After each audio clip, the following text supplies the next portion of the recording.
the summer of 1974, a single American flew into the Saudi desert on a secret mission. No press, no announcement, just 4 days, a series of quiet meetings and one handshake, and out of it, the entire world quietly agreed to buy oil in American dollars. That handshake became the most powerful financial weapon ever built. It's the reason America can borrow almost without limit.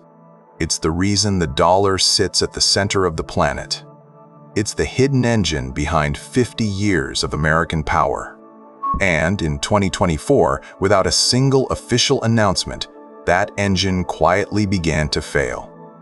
This is the story of the petrodollar, the invisible deal that turned a piece of paper backed by nothing into the operating system of the world. The part almost no one tells you is how fragile it always was, how it was never a treaty, never signed, never even admitted to for 40 years, and how the same country that built it is now the reason it's coming apart. To see why one handshake mattered this much, we have to start 3 years earlier, with the night an American president broke a promise the whole world was counting on. Chapter 1. The money backed by nothing. For almost all of human history, money was a promise you could physically check. A dollar wasn't just paper, it was a claim. Handed to the United States government, and they promised to hand you back a fixed amount of gold. $35, 1 ounce. No debate, no exceptions. This was the deal struck at the end of the Second World War, when 44 nations met in a small town called Bretton Woods and rebuilt the global economy around the American dollar. Every other currency was tied to the dollar, and the dollar was tied to gold. The dollar became the sun. The whole system orbited, and gold was what made it trustworthy. But there was a flaw hiding inside the design, and one economist saw it early. His name was Robert Triffin, and in 1960 he warned of a trap. To supply the world with dollars, America had to keep sending more of them out into the world than it had gold to back. The more the dollar succeeded, the more it had to be overissued, until one day the promise behind it would break. Print enough claims on the vault, and eventually the vault runs dry. By the late 1960s, that day was arriving. America was pouring money into the Vietnam War and an expensive economy at home, printing dollars far faster than its gold pile could ever cover. Foreign governments could see the math as clearly as anyone, and they started getting nervous. France led the charge. Under President Charles de Gaulle, it began systematically cashing in its paper dollars for hard American gold, shipping the metal back across the Atlantic. Other nations followed. Everyone wanted their gold out before the music stopped. A slow-motion bank run on the United States itself. And the vault really was draining. By the summer of 1971, U.S. gold reserves had fallen to around 10,000 tons, less than half of their post-war peak. The arithmetic was brutal and simple. There were now far more dollars in the world than there was gold to redeem them. If everyone showed up at once, America could not pay. The world's most powerful country was quietly insolvent on its central promise. So President Richard Nixon called his closest advisors to a secret weekend meeting at Camp David. For 3 days in August 1971, behind closed doors, they argued over how to save the dollar. And on the evening of August 15th, Nixon went on national television and did something almost no one saw coming. He closed the gold window. Just like that, the dollar would no longer be convertible into gold. The promise that had anchored the entire global system since the war, the promise that made a dollar mean something, was gone in a single sentence. Economists still call it the Nixon shock. Sit with what that actually meant. Overnight, the world's most important money became backed by nothing you could hold. No gold, no silver, no metal in any vault, just trust in the word of the United States government. And every textbook said the same thing should happen next. A currency with nothing behind it has fewer reasons to be wanted, so demand drains away and its value sinks. Nixon's Treasury Secretary, John Connally, summed up America's attitude to a room of furious European finance ministers in one now famous line. "The dollar," he told them, "is our currency, but it's your problem." It was arrogant, and it was also true. But a currency backed by nothing still needs a reason to be wanted. Nixon had just torn out the old reason. Now, America needed a new one, and it needed it fast. Chapter 2. Oil becomes a weapon. The new reason would come from the other side of the world, and it would arrive disguised as a disaster. On October 6, 1973, the armies of Egypt and Syria launched a surprise attack on Israel. It was Yom Kippur, the holiest day in the Jewish calendar. The war itself would last barely 3 weeks, but the shockwave it sent through the global economy would last for decades. When the United States rushed emergency weapons and supplies to Israel, the Arab oil-producing nations struck back with something deadlier than any army. They reached for the one weapon the West could not defend against. They turned off the oil. On October 19th, the Arab members of the oil cartel announced an embargo. No oil at all for the United States. Sharp production cuts aimed at its allies. For the first time, the countries sitting on the world's oil realized they didn't just sell a commodity. They controlled a choke point on modern life itself. The effect was instant and terrifying. In under 3 months, the price of oil quadrupled, from around $3 a barrel to nearly $12. Picture your fuel bill multiplying 4 times over in a single winter. That's what hit the entire industrial world at once. In America, the images became iconic. Gas stations ran completely dry. Cars snaked around the block for hours, tempers flaring. Some states rationed fuel by license plate number, odd plates one day, even the next. A country that had felt untouchable since the war suddenly discovered that a handful of desert kingdoms could freeze its economy whenever they chose. And it didn't stop at the pump. The oil shock detonated a decade of economic misery, soaring prices, stalling growth, rising unemployment all at once. Economists had to invent a new word for a condition they'd been told was impossible: stagflation. The mighty American economy had been humbled, and everyone could see exactly who had humbled it. Because among all the oil producers, one kingdom towered over the rest: Saudi Arabia. It sat on the largest, cheapest, most accessible pool of crude oil on Earth. It was the swing producer, the one nation that could raise or crush the global price almost single-handedly, simply by opening or closing its taps. Whoever held Saudi Arabia's loyalty held a hand on the throttle of the entire world economy. And right now, Saudi Arabia had just used that throttle to bring the West to its knees. It was, on the surface, a catastrophe for the United States. But inside the crisis, a few people in Washington saw something almost no one else did. They saw a door. The dollar had just lost its gold and desperately needed a new anchor. And here was the whole world, suddenly willing to do anything for oil. Oil that mostly flowed from a single kingdom that badly needed protection. What if you could connect those two problems? What if the dollar couldn't be backed by gold anymore, but could be backed by oil, not by owning the oil, by controlling the currency the oil was sold in? It was audacious. And to make it real, America would have to strike a very quiet deal with the very kingdom that had just humiliated it. Chapter 3. The Secret Trip. In July 1974, a 50-year-old former Wall Street bond trader named William Simon boarded a government plane. Simon was the newly appointed U.S. Treasury Secretary, a man who understood markets in his bones. On paper, he was setting off on a dull diplomatic tour of the Middle East and Europe. On paper. The real purpose of the trip was known only to a tiny circle around Nixon and his Secretary of State, Henry Kissinger. Simon's true destination was Jeddah on the Saudi coast. And his real assignment, over 4 carefully arranged days, was to sit across from the Saudi royal family and make them an offer they had never been made before. He had to persuade a kingdom that had just weaponized its oil against America to instead become America's silent financial partner. It was a delicate, almost impossible piece of salesmanship. And the deal Simon carried in his head was elegant, with 2 interlocking halves. Half one was protection. The United States would guarantee the security of Saudi Arabia. Top-tier American weapons. military training.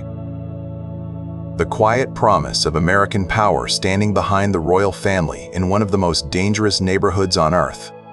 For a monarchy surrounded by enemies and revolutions, that promise was worth almost anything. In a single word, safety. Half two was the quiet half. The half that would reshape the century. In exchange for that protection, Saudi Arabia would agree to two things.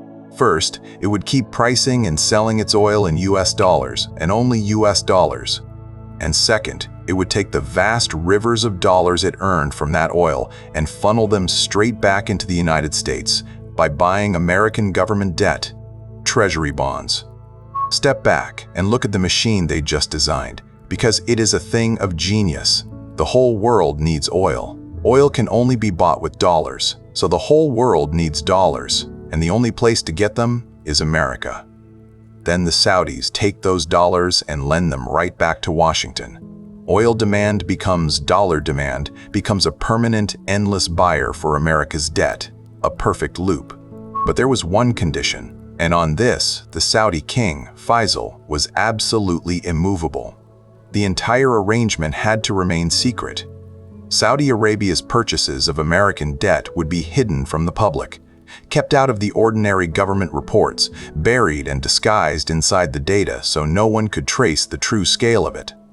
This was to be a handshake the world was never meant to see. And it worked. For decades, the numbers stayed buried. Financial reporters knew Saudi money was flowing into treasuries, but never exactly how much. It became one of the best-kept secrets in the history of global finance.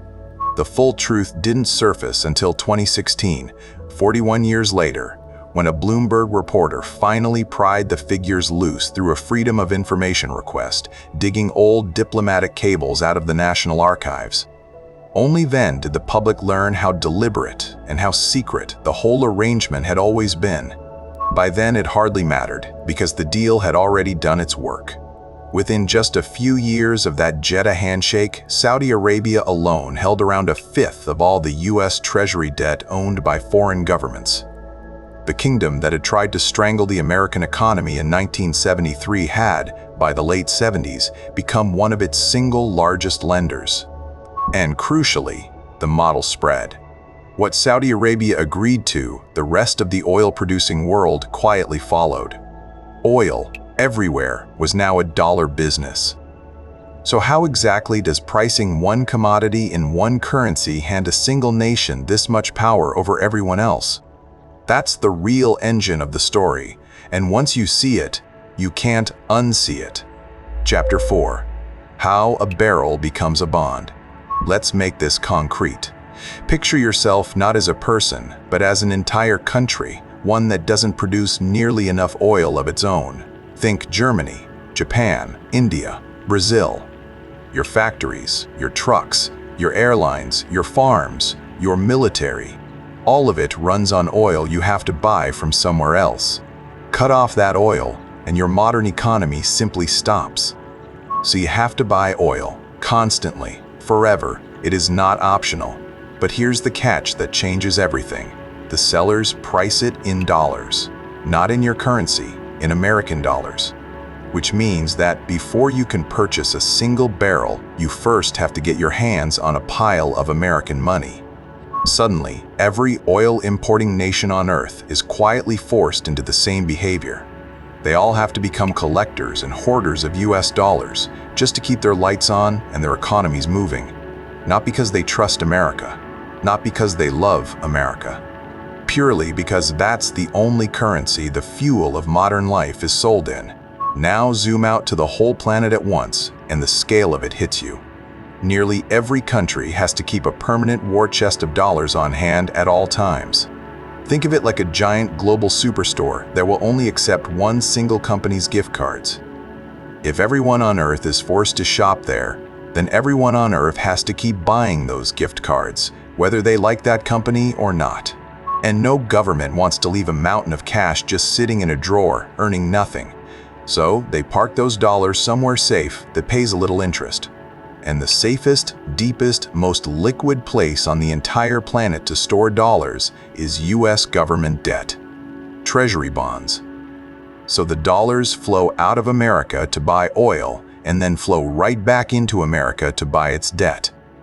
That is how a barrel of oil quietly transforms into a loan to the United States.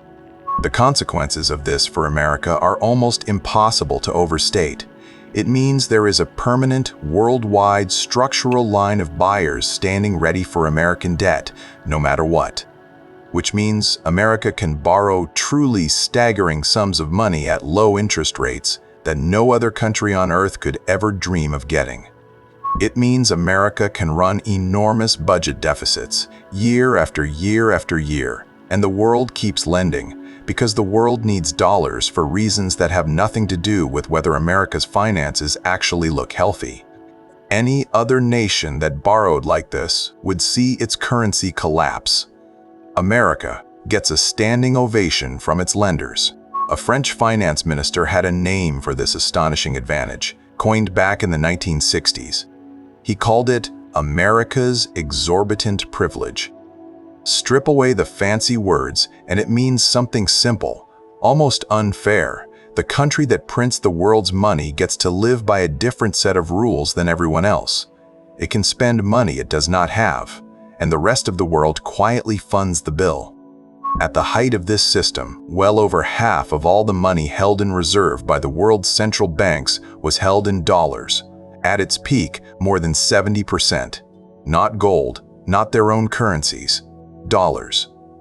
An entire planet's savings, denominated in the paper of a single country. And this was Nixon's replacement for gold. The dollar no longer had metal sitting behind it in a vault. Now it had something arguably even more powerful, oil, and the bottomless, unending, non-negotiable demand for it. In the space of a few years, the paper backed by nothing had quietly become the paper backed by everything the modern world runs on. Chapter 5. The Recycling Machine. Once the deal locked into place, the money didn't trickle in. It came in like a flood. Between 1974 and 1981, the oil-producing nations of the world piled up a combined surplus of around $450 billion. In the money of that era, that was a river of cash almost beyond comprehension. This created a strange new problem, one the world had never faced before. What do you actually do with that much money? A desert kingdom of a few million people cannot possibly spend hundreds of billions of dollars at home. The cash had to go somewhere. It had to be put to work. And the bankers of New York and London had a name for the process of putting it to work: petrodollar recycling.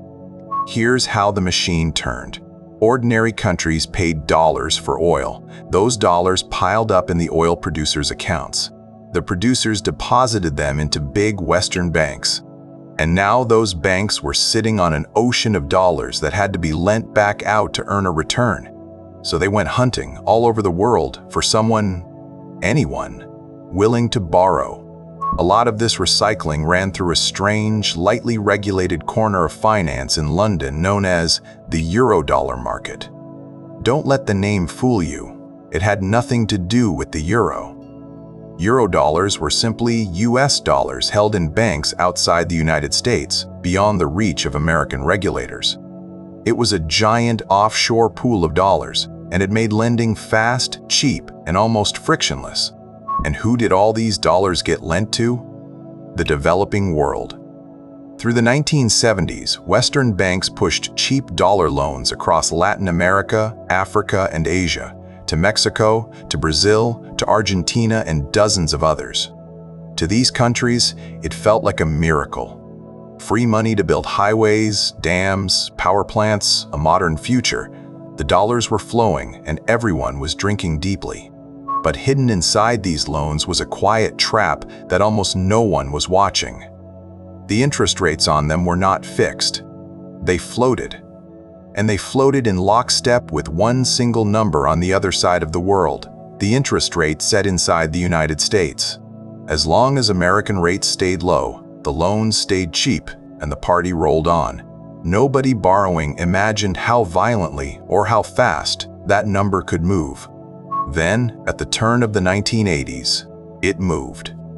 Inflation inside America had spiraled out of control, and to break it, the head of America's central bank, Paul Volcker, did something drastic. He jacked American interest rates up to nearly 20%. It was the medicine that would eventually save the US economy. But for everyone who had borrowed in dollars, it was a death sentence. Overnight, those cheap floating rate loans became impossibly, crushingly expensive. Every developing country that had gorged on dollar debt watched its payments explode at exactly the same moment.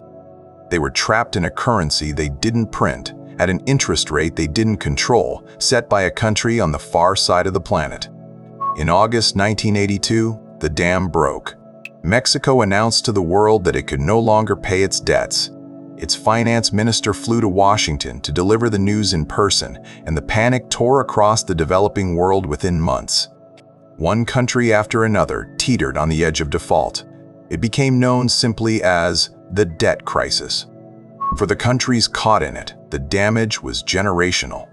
In Latin America, they gave the years that followed a name that still stings: La Década Perdida, the lost decade.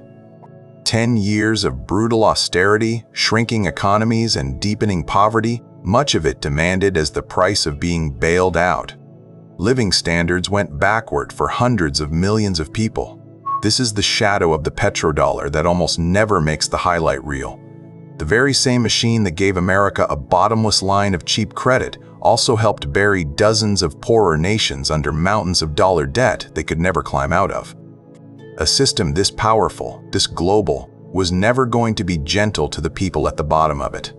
Chapter 6. 50 Years of Privilege. Now step all the way back and look at what that single handshake in Jeddah actually bought America over the next half-century.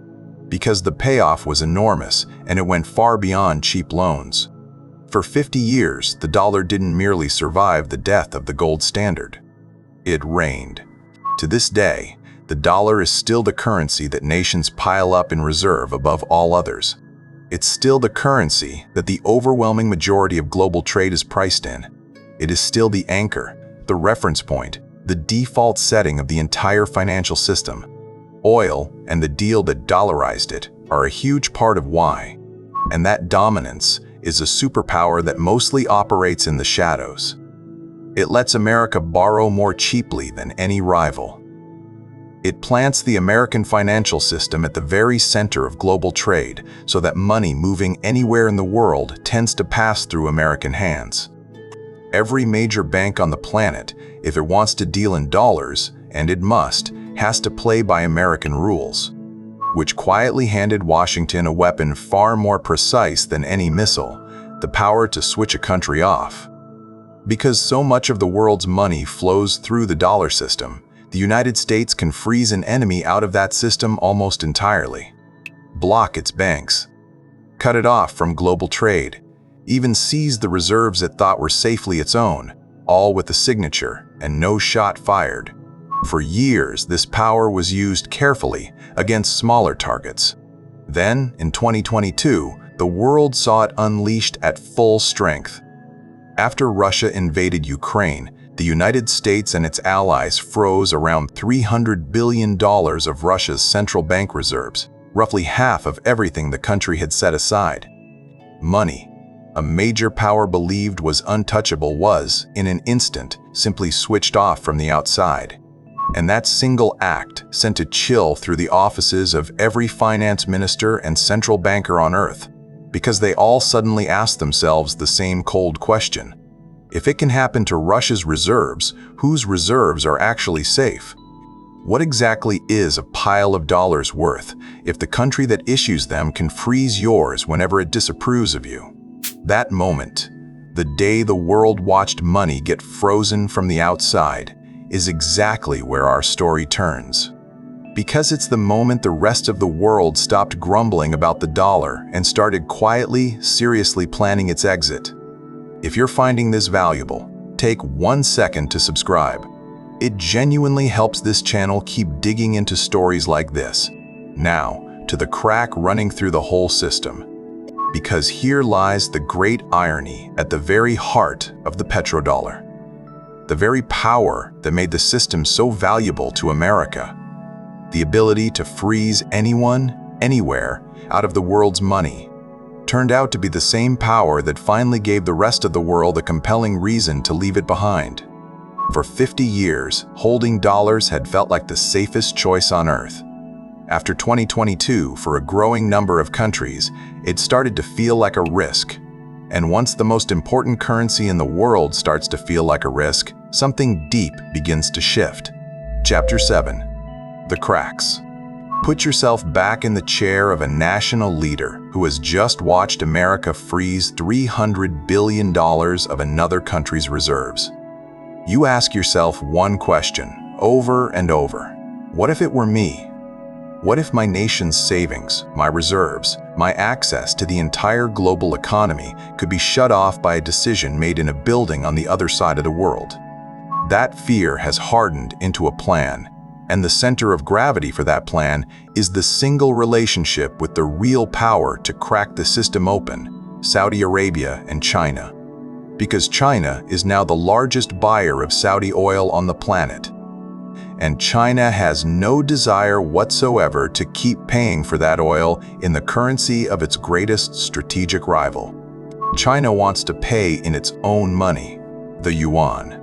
And a petrodollar's deadliest enemy would be exactly that, a petro-yuan. If the world's biggest oil importer can convince the world's key oil exporter to trade in Chinese currency, the 50-year foundation of dollar dominance starts to crumble at its base. And the pieces are quietly, deliberately being moved into place. In 2023, China's central bank and Saudi Arabia signed a currency swap agreement worth nearly $7 billion, plumbing that lets them trade directly, without the dollar in the middle. China built its own crude oil exchange in Shanghai, pricing oil in yuan, a direct challenge to the dollar-based benchmarks that have ruled the market for decades. The first cargoes of oil have already changed hands in Chinese money, some settled using a new digital version of the yuan. And in 2024, Saudi Arabia joined a Chinese-led project to move money between central banks entirely outside the Western system, a plumbing upgrade designed, at least in part, to route around the dollar altogether. Each step is small. Together, they point in one unmistakable direction. Then, in June 2024, came the headline that set the entire internet on fire. Story after story, video after video, declared that the 50-year petrodollar agreement had officially expired, that Saudi Arabia had finally dramatically walked away from the dollar. It sounded like the end of an empire, announced overnight. But here is the twist. And it is the single most important thing to understand in this entire story. That viral headline was mostly wrong. There was never a single signed petrodollar treaty sitting in a drawer with an expiration date stamped on it. Remember the Jeddah handshake? The arrangement was always a web of quiet understandings, security guarantees, and secret deals. Never one formal public document. And that changes absolutely everything about how it actually ends. Because a treaty can be torn up in a single dramatic day, with the cameras rolling and a leader at a podium. But an understanding built on 50 years of habit doesn't end with a bang. It doesn't end on any particular date at all. It erodes, slowly, quietly. One oil cargo, one currency swap, one nervous central bank at a time. The petrodollar isn't being assassinated in public, it's slowly, invisibly bleeding out. And when you look past the hype to the hard numbers, you can see the bleed clearly. At the turn of the century, the dollar made up more than 70% of all the currency reserves held by the world's central banks. Today, that share has slid to around 57%, the lowest it has been in a quarter of a century. That drift, year after year, is the sound of the world slowly diversifying away. And where is that money going? A striking amount of it is going into gold. Central banks around the world are now buying gold at nearly double their historic pace, hundreds and hundreds of tons every single year. Countries like China, India, Poland, and Turkey are quietly trading paper. they cannot fully control for a metal that no government on earth can freeze with a signature. Think about the deep irony of that. 1971, the world abandoned gold for the dollar. Now, in the 2020s, the world's central banks are quietly walking back toward gold as a hedge against the very currency that replaced it. The wheel is turning slowly back toward where it started. Chapter 8. What the end actually looks like. So, is this the collapse of the dollar? The dramatic, sudden crash that 1,000 internet headlines keep promising? Almost certainly not. And it's crucial to understand why, because escaping the dollar turns out to be spectacularly, maddeningly difficult, for a reason that has almost nothing to do with loyalty or trust. The dollar's true strength was never really the oil deal. It's the network. Everybody uses dollars because everybody else uses dollars. Its financial markets are the deepest and most liquid on earth. Its rules are the most familiar. Its debt is the most trusted and easiest to sell. 50 years of habit have made it the path of least resistance for the entire planet, and habits shared by billions of people are astonishingly hard to break. Look at the would-be challenger. The Chinese yuan, for all of Beijing's ambition, still makes up only a low single-digit percentage of global payments. China keeps tight control over money moving in and out of its borders, which makes the rest of the world wary of holding too much of its currency. There is, as of today, simply no single replacement that the world trusts more than the dollar. Not yet. So the most likely future is not a throne violently toppling, it's a throne slowly, quietly shrinking. A world that used to run on the dollar and almost nothing else, drifting gradually toward one that runs on several currencies at once. The dollar still first among them, but no longer unquestioned, no longer automatic. Less a collapse, more a long, slow demotion from emperor to merely the most important player. And even that gentler ending carries a real price for America. Every step the world takes away from the dollar means slightly less automatic demand for American debt, which means slightly higher interest rates over time, slightly less freedom to run endless deficits, slightly less power to sanction rivals into submission. The exorbitant privilege doesn't vanish overnight, it just gets a little less exorbitant every single year. And that leaves us with the strange double truth the petrodollar has always carried. It was never nearly as solid as it looked. It was, in the end, a secret handshake propped up by fear and habit and oil. And yet it was also never as fragile as the headlines love to claim, because a habit, once the whole world truly shares it, does not die easily or quickly or on cue. Chapter 9. The bill comes due. In 1974, one man flew into the desert and traded America's protection for the world's promise to hold its money. That single handshake bought the United States 50 years of unmatched, almost invisible power. The ability to borrow endlessly, to spend freely, and to bend the global economy to its will. And it quietly passed the bill for all of it to everyone else. Now, slowly, one central bank and one oil cargo at a time, the world is beginning to hand that bill back. The dollar is not dead, not remotely. But for the first time in 50 years, it's being asked to prove why it deserves to sit on the throne, and the answer is no longer automatic. If you want the story of what could actually replace it, that one is coming next. This has been The Money Lens. I'll see you in the next one.